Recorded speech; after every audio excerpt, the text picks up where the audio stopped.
The Danube Swabians, or Donauschwaben, are a South German ethnic group living along the Danube River in Serbia, Hungary, and Romania. By 1919, the Habsburg domain had collapsed, and new nation-states were created. When World War II broke out, Romania's fear of the Soviet Union pushed them into the Axis powers. By 1943, Romania was in the middle of an unstoppable Soviet counterattack.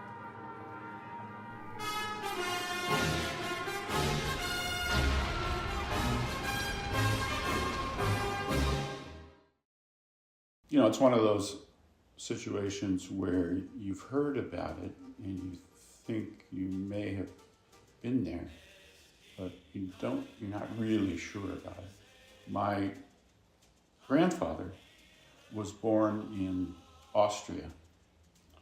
My father was born in Hungary. My mother was born in Serbia.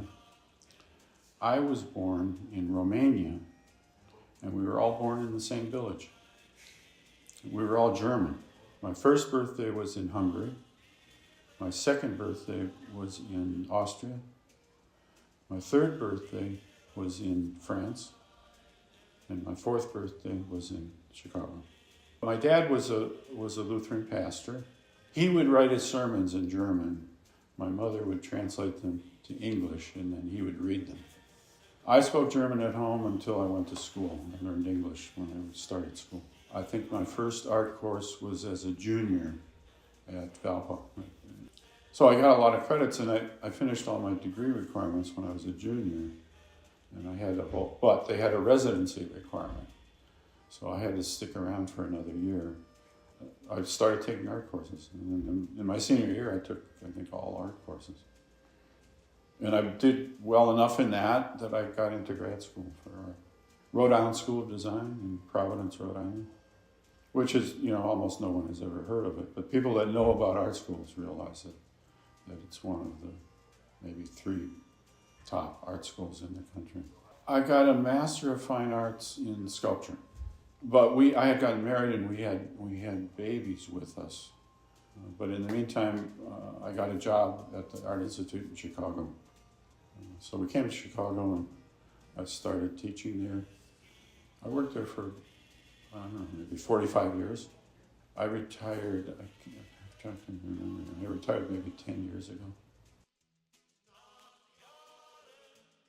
Sculpture, especially out of wood, was his job, but also his passion.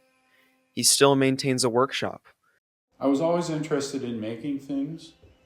My intelligence, I think, is in my hands. For me, it's an urge.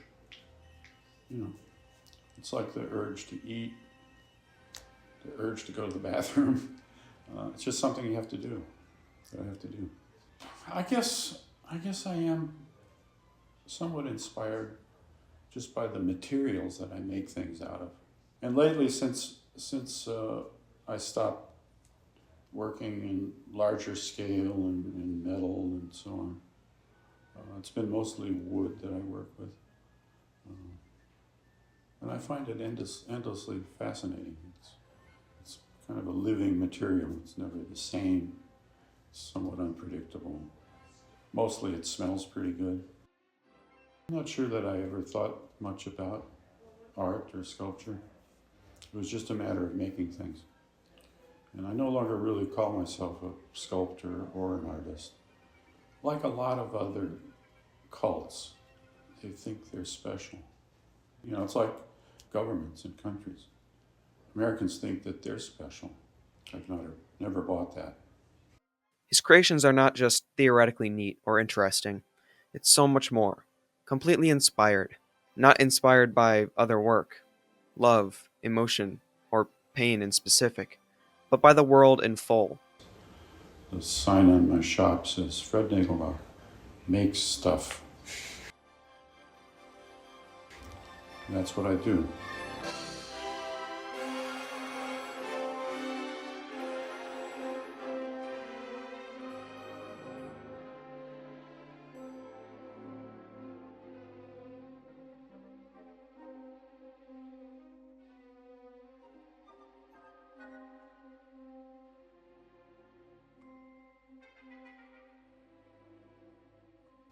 Some stuff is, you can sit on it, some stuff you can't. You just look at it, but it's all stuff that I make.